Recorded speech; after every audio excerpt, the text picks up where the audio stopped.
Hey guys, this is going to be the I believe probably fourth in a series of videos dealing with the exam number 9, I believe. I'm sorry, exam number 10.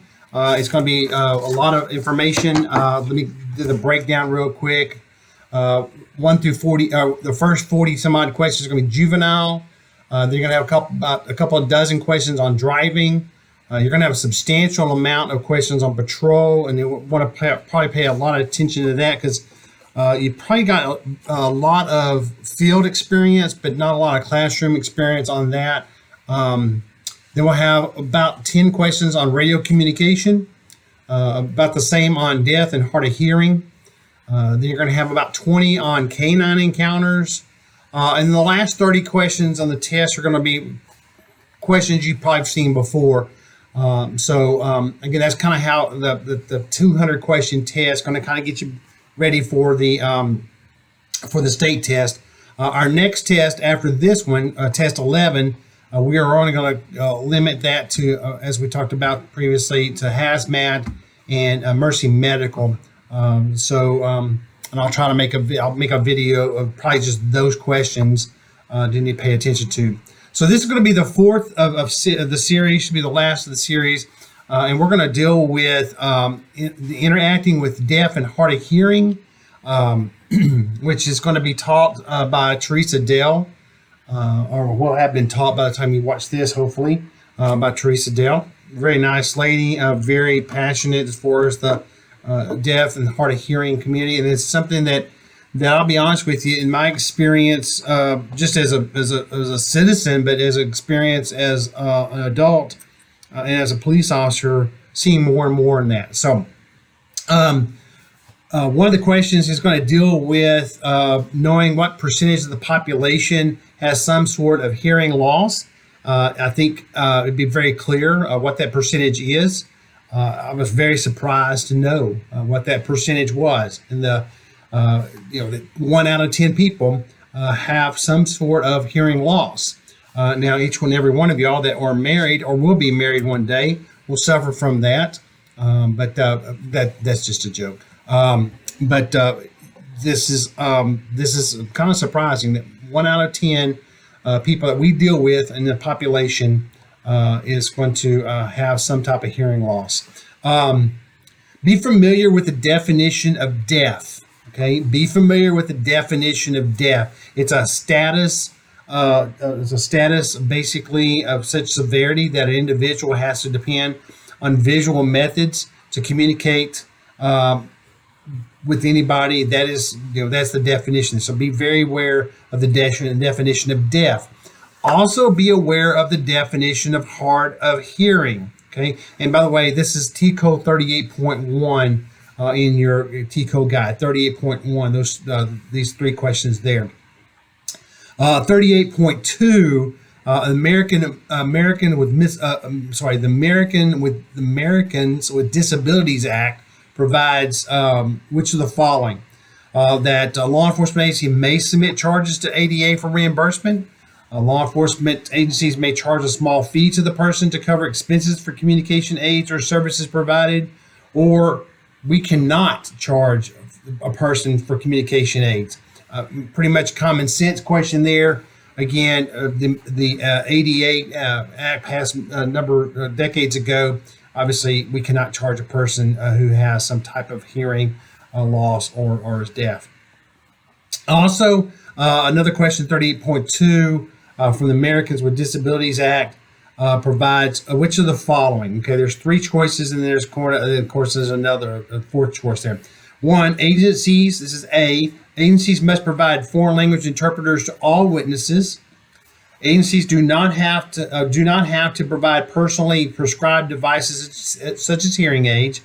And C, when interpreters are needed, the agency should provide interpreters who can interpret effectively, accurately, and impartially.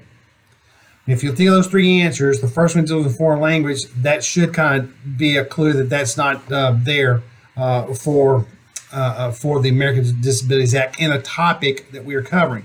The 4th choice, of course, is both B and C, and B and C deals with agencies don't have to provide personally prescribed devices as hearing aids. We don't, but when interpreters are needed, the agencies should provide interpreters, again, who can communicate effectively or interpret effectively, accurately, and impartially.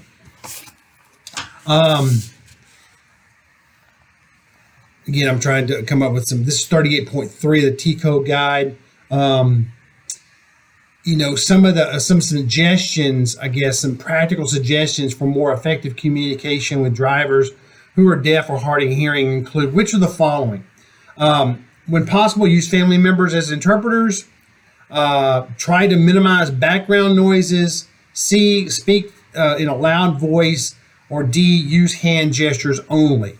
Again, practical suggestions for effective communication with drivers who are deaf or hard of hearing include: when possible, use family members, try to minimize background noise, speak in a loud voice, and use hand gestures only. The obvious answer there would be to minimize the background noises. We don't want to talk real loud. That's almost embarrassing to the person. We don't want to use hand gestures because we may do something. With our hands that is actually offensive. So unless we are ASL, American Sign Language trained, we probably don't want to do anything with our hands. And obviously, we don't want to use family members as interpreters because we don't want there to be any bias. So when practical suggestions for more effective communication with drivers, try to minimize the background noise. Some other practical suggestions, which of these would be?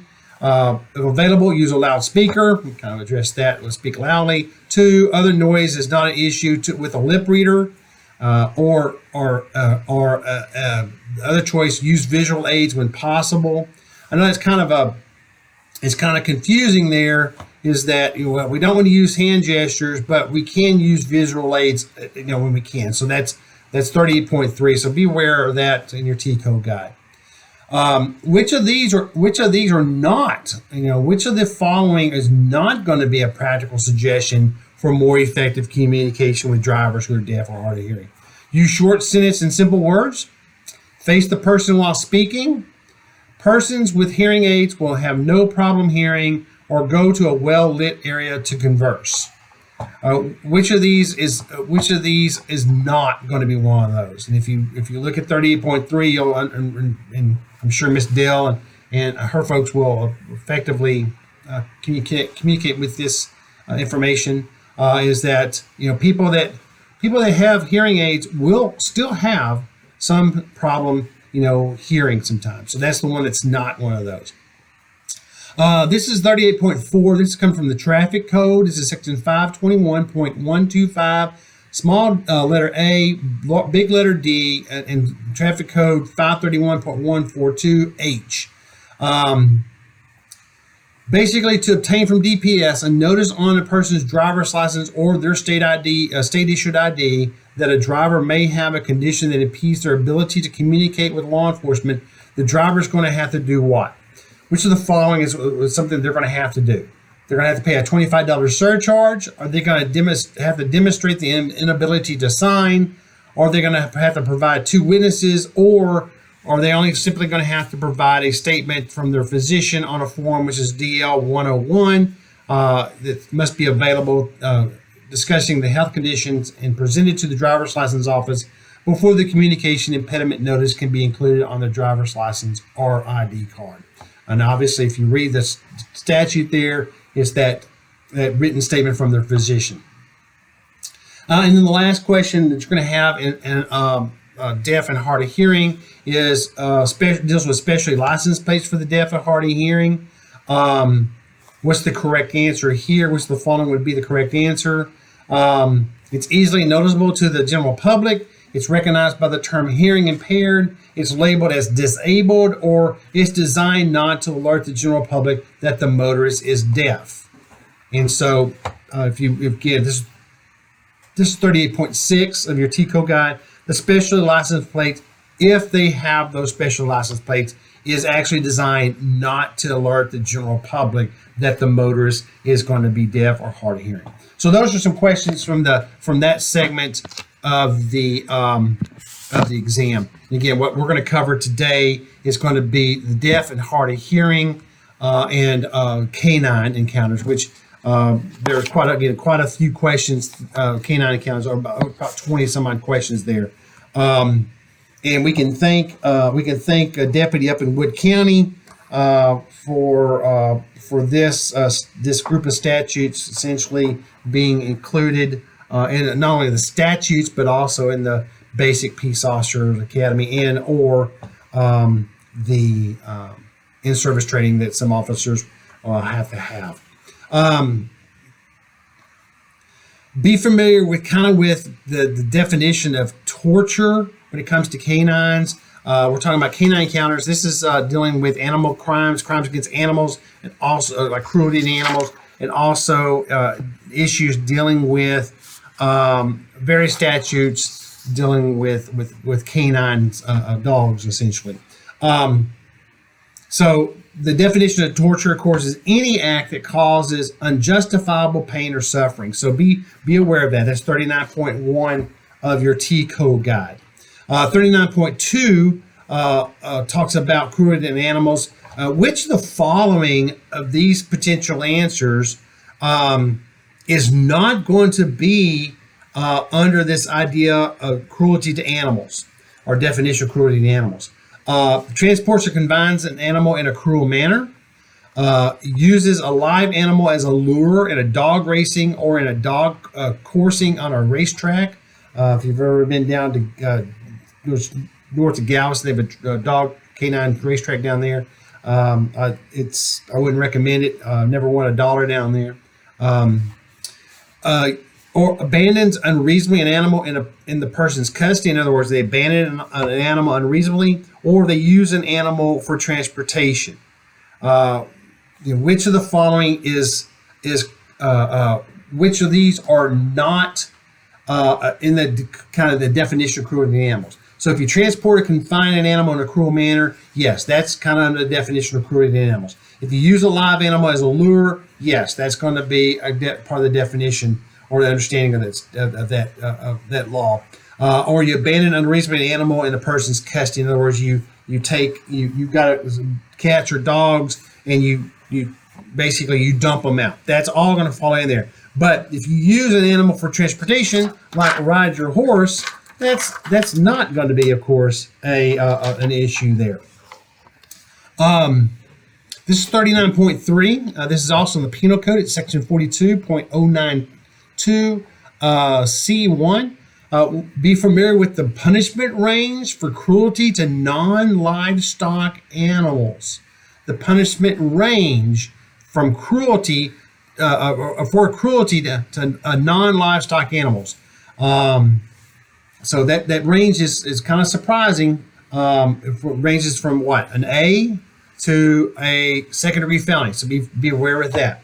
Also, with the TCO outline 39.3, this is also the Penal Code. It's chapter 42.09.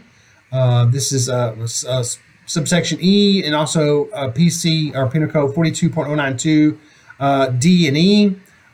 Which of the following is not a defense to prosecution on an animal, a cruelty to animal, either livestock or non-livestock charge? Which of these is not a defense? The actor was engaged in a bona fide experimentation for scientific research. If obviously that's a viable defense. The animal was discovered on the person's property in the act of damaging crops, and that person killed or injured the animal at the time of the discovery. Yes, you've got some animal out there that's killing your chickens or destroying some type of your crops, and you kill that animal. Yes. Or the person killed or injured the animal within the scope of the person's employment as a public servant, or the actor knew the breed was identified as a dangerous animal. So which of the following is not a defense to prosecution? And that's not that last one there. The actor knew the breed was identified as a dangerous animal just because you know that dog's a pit bull, or just because you know that animal is a Rottweiler or a Doberman Pinscher. That's not a defense. Hey, I shot that dog. That's not going to be a defense. T Code 39.4. This is the Health and Safety Code. 822.041, number 4. Be familiar with the definition of a secure enclosure. Be aware of the definition of a secure enclosure, which is a fenced area or structure. And which of these would be included in that definition? It's got to be made of a concrete floor. It's no more than 4 feet tall, so people can reach over and pet the dog. It is in conformance with Texas Parks and Wildlife guidelines, or is clearly marked as containing a dangerous dog. The definition of a secure enclosure, a fenced area or structure, well, in the Health and Safety Code 822.041, Section 4 or Paragraph 4, be familiar with that definition. Also be familiar with, in the Health and Safety Code 822.041, number 2, the definition of a dangerous dog. A dangerous dog. Be familiar with that definition there. There's 4 choices there. Actually, there's 5 choices. All the above and only B and C would be included there. So be familiar with that so you get that one correct. Sticking with, again, the Health and Safety Code 822.0421, subsection A, the authority to make the determination that a dog is dangerous rests with whom? Or whom, I guess. Who is that? Makes that determination? Any law enforcement officer, a veterinarian, or is it animal control authority? So be familiar with who can make that determination. That's 39.5 in your T code guide. 39.6 in your T code guide. This is sticking with, again, the Health and Safety Code .042, paragraph G. For the purposes of that section, a person learns that the person is the owner of a dangerous dog includes all the following except. Which one of these is not going to be that? The owner knows of the attack. The Animal Control Authority informs the owner that the dog is a dangerous dog.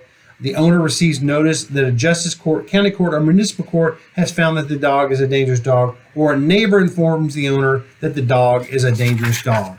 Obviously, common sense should play in there. It's going to take, obviously, some type of person of authority to make that determination. Be familiar with the definition of ethology, ethologgy. Ethology. I'm probably pronouncing it incorrectly.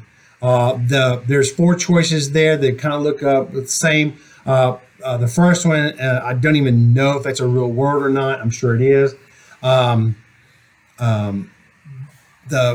one choice is ecology. You know what ecology is. The third one is entomology. I'm familiar with that. That is the study of bugs. But be familiar with the definition of ethology.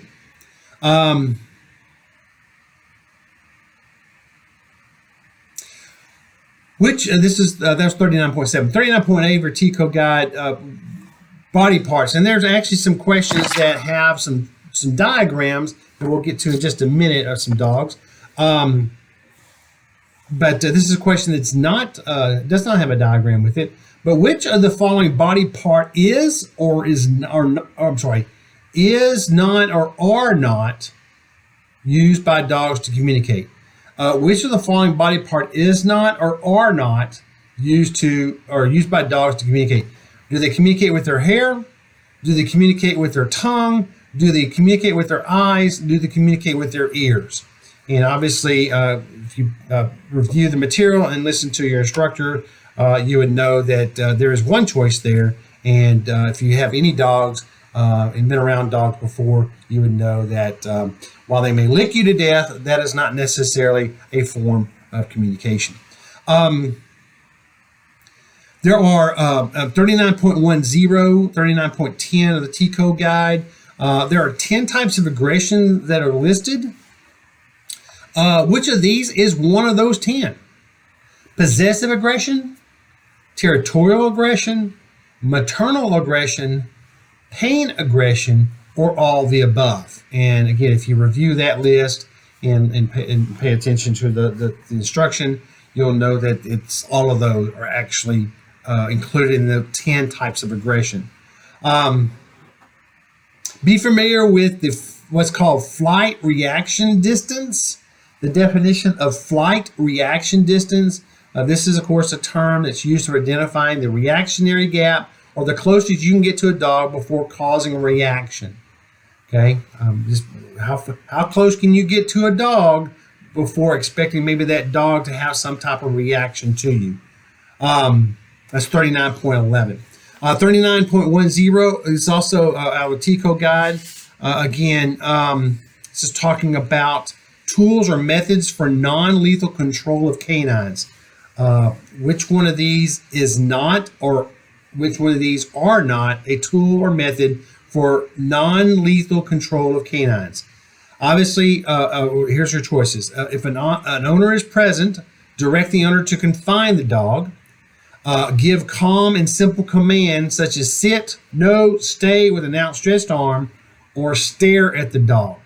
Which of these is not a tool or method for non-lethal control of canines? Obviously, if an owner is present, you're going to say, hey, get your dog under control, or please, take care of your dog, or, sit, stay with an outreached arm, or you're going to stare the dog down. Think about it. Common sense should play there. That was 39.12 of the TCO guide. 39.17, according to the TCO guide, a de-escalation technique used in working with canine calls is to turn to which side, downward gaze, and keep which or what part of your body close to the body. Okay.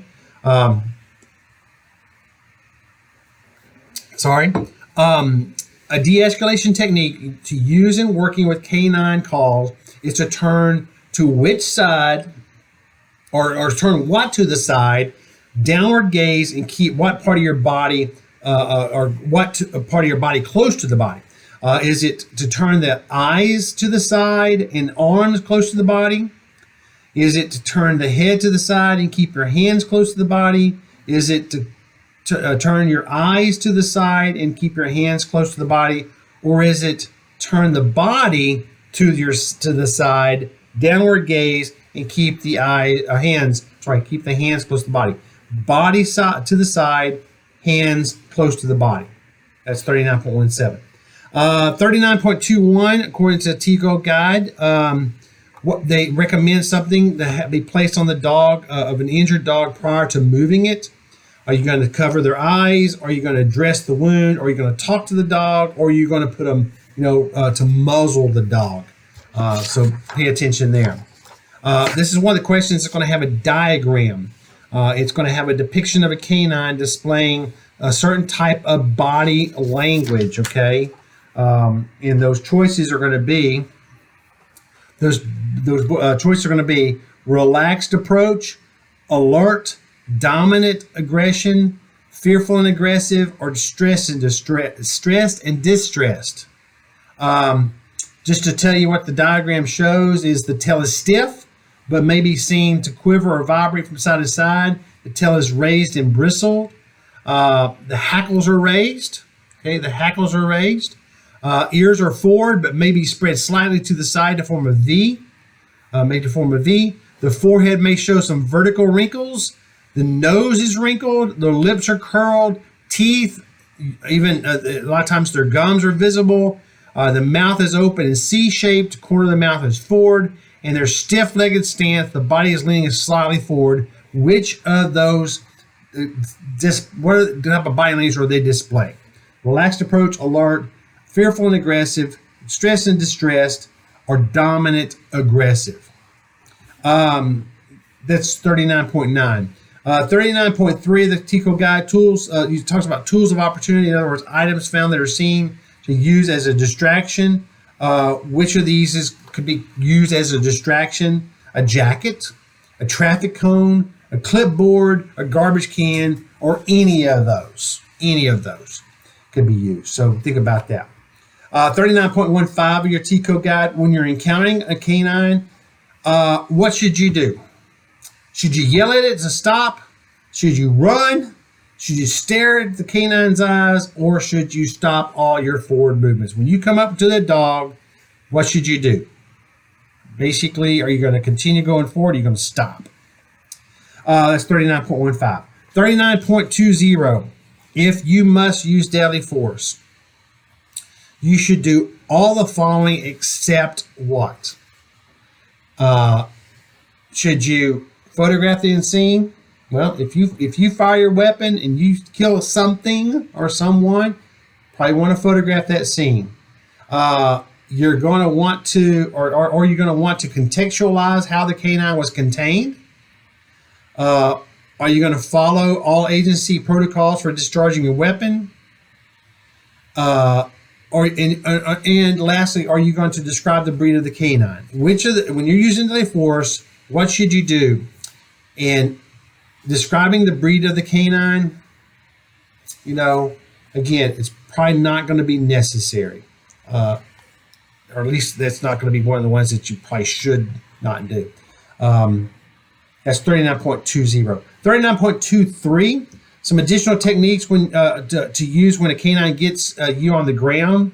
If you unfortunately have gotten a dog who's attacked you, which of these are you going not to do? Are you going to try to protect your throat and ears? Are you going to use your hands but do not expose your fingers? Are you going to use your weak side hand with something in it? Or are you going to offer your exposed gun side arm? Which of those you're not going to do, basically? Which of the following is something you're going to do except is how the question is kind of worded? Yes, you want to protect your throat and your ears. Yes, you're going to use your hands, but try not to expose your fingers. Yes, you want to keep your weak side hand with something in it, or use your weak side hand with something in it. But no, you're not going to want to offer your exposed gun side arm, just in case it comes down to where you may obviously have to use your weapon. Another question, and this is the last question dealing with canines, and then we're going to move into the last miscellaneous stuff there.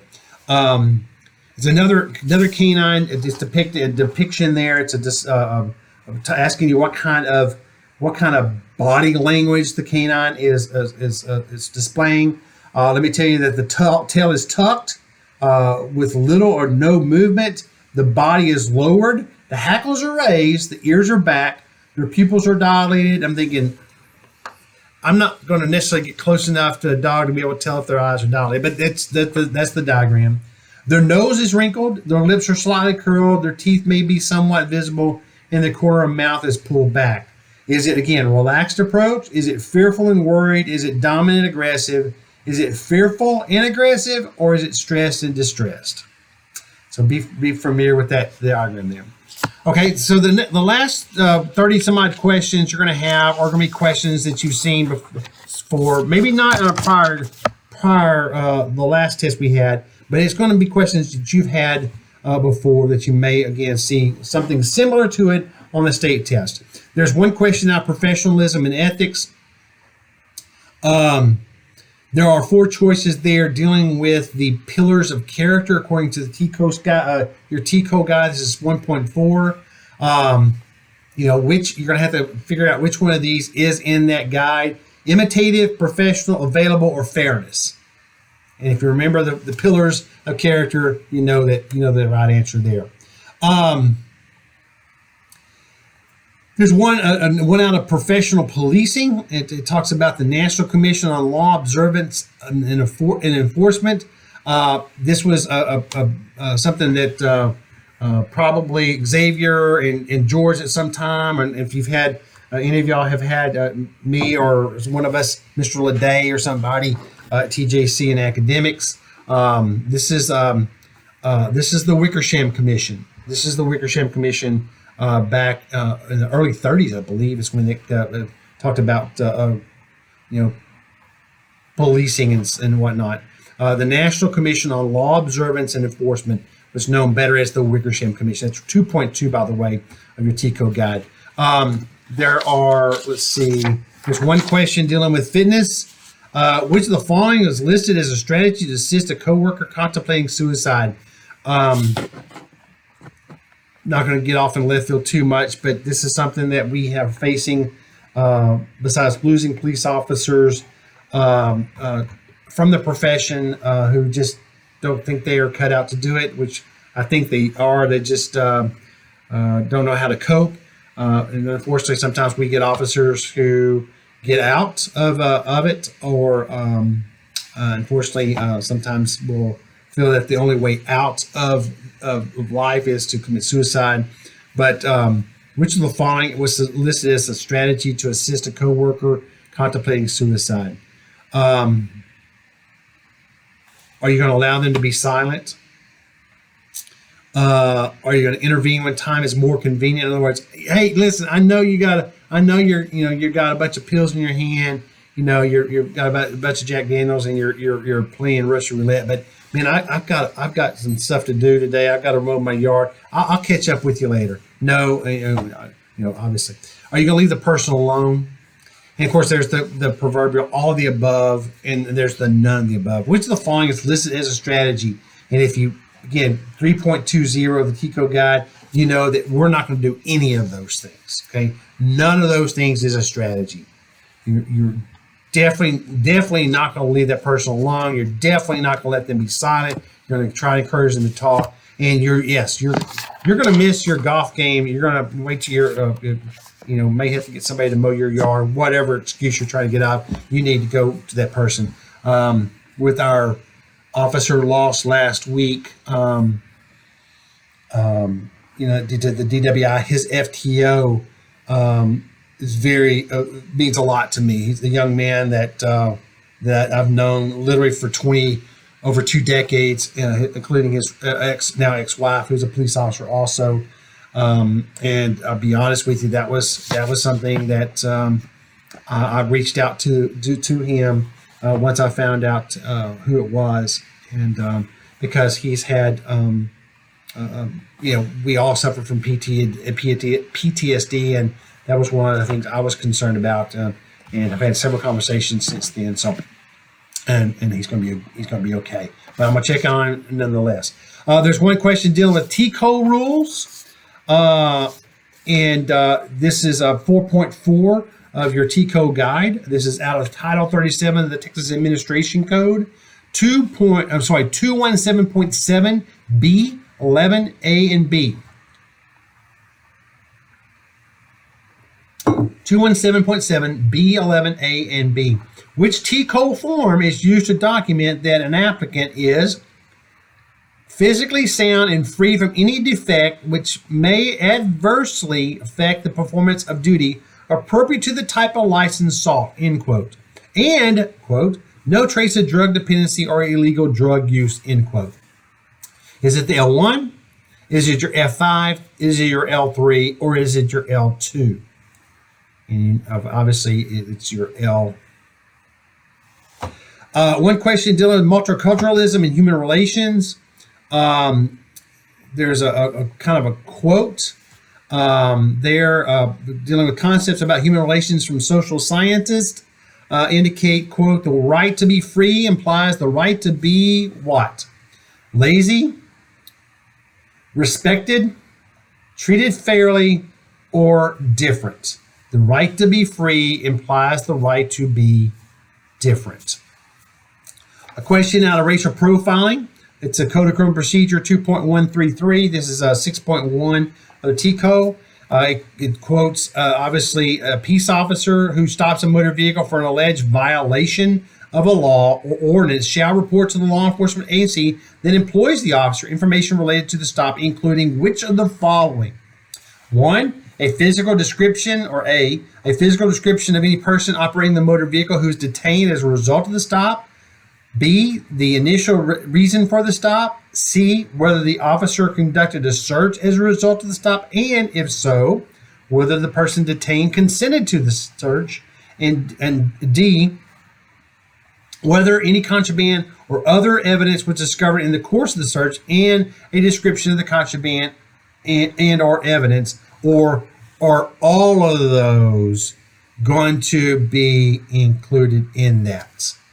This is very big. This law came out in 2001, the racial profiling. And again, I don't know if I mentioned this or not. When you're talking about racial profiling, when you've got officers who go out and make traffic stops, they may be completely legal and have complete authority to make the stop. It's just that we don't document. We historically do not and have not documented stuff appropriately. And so, if, as the senator from Dallas that helped sponsor this bill said in a conference that I was at right after the law went into effect, is that if we did our job and we did all those things that we're required to do, then we probably wouldn't have had to have a racial profiling statute implemented so long ago. There's one question out of the U.S. Texas Constitution and Rights, and Xavier should get this, and George probably remembers this. Which is the highest criminal court? Excuse me. What is the highest criminal court in Texas? Okay. What is the highest criminal court in Texas?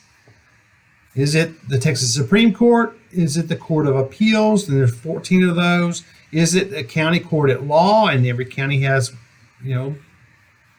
or is it the Court of Criminal Appeals? What is the highest criminal court in Texas?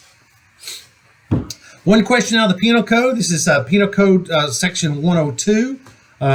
Basically, it talks about general purposes of the Penal Code. Basically, they are to establish a system of prohibitions, penalties, and correctional measures to deal with what that unjustifiably and inexcusably causes harm or threatens harm to those individuals or public interest in which state protection is appropriate. Is it the deal with offenses, statutes, unlawful acts, or conduct? Okay. Again, the general purposes of Penal Code. This is Penal Code 1.02, and this is T Code Guide 8.1. Are to establish a system of prohibitions, penalties, and correctional measures to deal with offenses, statutes, unlawful acts, or conduct. This is one question now of the Code of Criminal Procedure. This is CCP 5.03. This is 9.4 of your T Code Guide. John assaults his wife, Sally. The duties of us as officers to investigate this report are what? Can we those duties? Can we waive those duties or accept it if John no longer lives with Sally? Can we waive those duties if John lives with Sally because they're husband and wife? And it's between them. Can those rights be those duties as an officer to investigate the report of assault be waived even though they are related? And again, they're family, or they may not be waived no matter if there's a household relationship or not. Should be pretty straightforward there. One question out of arrest, search, and seizure. It's T Code 10.4. It is the Penal Code 38.01. Paragraph 1, subsection A, and this is a quote from that statute: under arrest by a peace officer or under restraint by a public servant pursuant to an order of a court of this state or another state of the United States is the definition of what? In other words, be aware of the 38.01, section 1, paragraph A, the definition of custody. One question from asset forfeiture. Identify issues regarding, this is T Code Guide 11.5. Identifying issues regarding pre-seizure planning regarding bank accounts. Are you going to identify the account numbers and signatures? Are you going to monitor the account to determine best time to seize it? Are you going to know whether it's collateral for a loan, or are you going to do all the above? Again, asset forfeiture 11.5, you probably want to do all of those things. One question from identity crimes. This is 12.9 of the T Code Guide. This is Penal Code section 32.51, subsection C or paragraph C. It deals with the fraudulent use or possession of identifying information is considered what class of a offense? In other words, let me back up. If the number of items obtained, possessed, or transferred or used is less than 5. So let me go back to that question again. the punishment range for fraudulent use or possession of identifying information is considered what type of crime if the number of items obtained, possessed, or transferred or used is less than 5. Is it a Class B? Is it a Class A? Is it a state jail felony? Or is it a third-degree felony? One question from consular notification. The basic rules of VCCR Article 36 includes all the following except. Which of these would not be included in the VCCR Article 36? Foreign detainee must be informed of his rights to have his consulate notified. Arrestee's decisions should be documented. Applies to all foreign detainees, whether in the country illegally or not, or applies only to only foreign detainees who are legally in the country. Which of these includes what basic rules of the VCCR Article 36 includes? All of these except for which one? It applies to only foreign only applies to foreign detainees that are legally in the country. That's the right answer there. Civil process, objectionable behavior that occurs outside the presence of the court. Be familiar with the definitions of contempt. There's general, disorderly conduct, and constructive. Well, there's 3 answers there, or actually 4 if none of the above. But be familiar with general contempt, disorderly conduct, or constructive contempt. Objectionable behavior that occurs outside the presence of the court. That's going to be obviously constructive contempt. That's 14.3 of your T code guide. One health and safety code question that's going to pop up. This is Health and Safety Code 483.001, Section 2. Be familiar with the definition of a dangerous drug. It basically means a device or drug that is unsafe for self-medication and that is not included in Schedules 1 through 5, or in penalty groups 1 through 4 of Chapter 481, the dangerous drug, basically definition. One alcohol beverage code question there. Saw an old buddy of mine at a funeral this morning, Alan Draper, who has made a career out of the TABC. ABC Rules 106.025A. Mike is 16 years old. He places a 6-pack of beer on the counter and lays a $20 bill next to it. The store clerk refuses to sell it to him. What violation has occurred? None? Misrepresentation of age by a minor, attempt to purchase alcohol by a minor, or the last 2, which is a B and C. Again, there's no offense. He just puts a 6-pack up there. He lays a $20 bill next to it. Store clerk refuses. Hey, I'm not selling that to you. What violation has occurred, if any? None. Attempt to purchase alcohol by a minor, or misrepresentation of age by a minor. Obviously, you've got that attempt to purchase. One question from family violence, child victims, and related assaultive offenses. Be familiar with the definition of a household. That's Family Code 71.005. This is a T Code Guide 17.7. A question out of missing and exploited children. This is T Code 18.6. Basically, individuals with disabilities, particularly ages 12 to 19 years of age, experience a rate of violent victimization that is basically the same as the rate of individuals without disability, lower than the rate of individuals without disability, or higher than the rate for individuals without disabilities. Again, the question is, individuals with disabilities, particularly ages 12 to 19, experience what rate? Same, lower, or higher? One question from Child Safety Check Alert List. Again, this is Code of Criminal Procedure 2.23, Section A, or Paragraph A. An officer that takes temporary possession of a child identified on a C scale, the officer may only release the child to all the following except. Which one of these is not a place or a person we are going to release the child? A juvenile probation department, the Department of Family and Protective Services, any person who's authorized by law to take possession of the child, or the nearest county jail. Obviously, the answer should be pretty obvious there. One question dealing with victims of crime.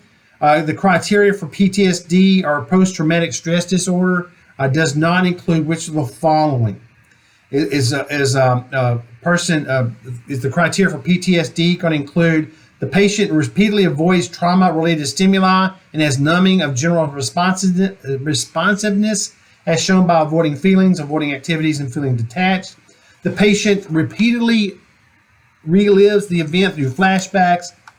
The patient experiences poor concentration and excessive vigilance, which they do not or did not before the event, or the patient expresses unusual calmness in the face of danger. Now, again, which of those is not one of those criteria for PTSD? One question from human trafficking. What is the first stage? Be familiar with what is the first stage of human trafficking. Be familiar with the first stage of human trafficking. Recruitment, exploitation, transportation, or victim vulnerability. A question out of the traffic code or crash investigations. This is the traffic code 544.010, paragraph C. At an intersection where there is a stop sign but no stop line or crosswalk, a driver must stop at what? At the stop sign, within 18 inches of the right-hand curb, as near as practical to the right-hand curb, or a point nearest to the intersecting roadways where the operator has a view of approaching traffic. Again, at an intersection where there is a stop sign but no stop line or crosswalk, what does the driver have to do? Oh, and a question dealing from intoxicated drivers. Transportation Code 724.015. The Transportation Code statutes require that specific information is to be provided by an officer before requesting a person to submit to the taking of a specimen of basically their blood or breath. We must provide that information orally only, in writing only, orally and in writing, or through. They're going to say, "What's your digits?" Let me text you this information here. Which of the following? Which is that's going to be there? Obviously, orally and in writing, which means we're going to provide a written copy and we're going to read it to them. One question from written communication. According to TCO Guide, it's 24.10. Which one of these is not one of the 8 essential criteria of a good police report? That it's legible, that it's complete, that it's accurate, or that it's subjective. Which one of these is not one of those 8? Legible, complete, accurate, or subjective? One question from verbal communication and public interaction. This is 25.3 of your TCO Guide. Some officers, without knowing it, find themselves unintentionally escalating a situation. Remember my story about one of the guys I worked with at Tyler PD? We changed his name to Maytag because he just showed up and he just agitated the situation and it was not aware of it. Which of the following is listed in your TCO course guide as a reason the escalation may occur? A lack of communication skill set. The officer's message is good, but his delivery has failed. There's some emotional intelligence issue, or all of those, or also none of the above. So if they lack a communication skill set, the officer's message is good, but how they present it or communicate it, deliver it is bad.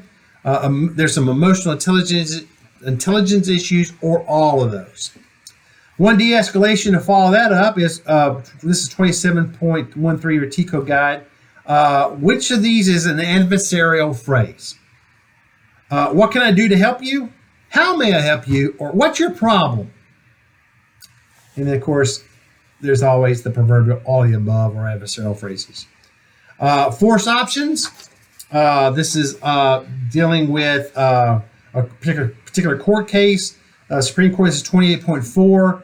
In the court case opinion, which court they want you to identify the court case. It stated that the Fourth Amendment reasonableness inquiry is whether the officer's actions are objectively reasonable in light of the facts and circumstances confronting them without regard to their underlying intent or motivation. The reasonableness of a particular use of force must be judged from the perspective of a reasonable officer on the scene, and its calculus must embody an allowance for the fact that police officers are often forced to make split-second decisions about the amount of force necessary in a particular situation, end quote. Is it Robinette versus the city of Minnetonka? Is it Hathaway versus the city of Arlington? Is it Jones III versus United States? Or is it Graham versus Connor? Graham versus Connor. Three more questions. We'll be done with this last section of video 4. Crisis intervention. Be familiar with the definition of hallucinations. Be familiar with the definition of hallucinations. A question from traumatic brain injury. There's 4 factors used to determine the severity of brain injury. Which of these is not one of those? Confusion, disorientation, memory loss, loss of consciousness, MRI, CT, or imaging, or hearing loss. 4 factors. The 4 factors used in determining the severity of a brain injury.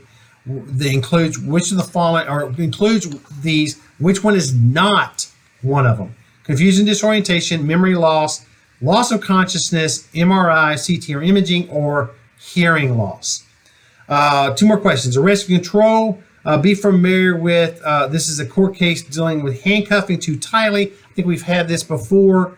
Handcuffing too tightly and failing to double lock the handcuffs may lead to an excessive force claim when the officers have been placed on notice after the subject's complaint, especially if the suspect expresses a medical condition aggravated by the handcuffs. And so is it Jennings versus Thomas, Joseph versus Jones, or Baskin versus Smith? Baskin versus Smith. And then the last question is an investigations question. Basically, be familiar with the characteristics of a professional thief. I can't remember the last test we had there.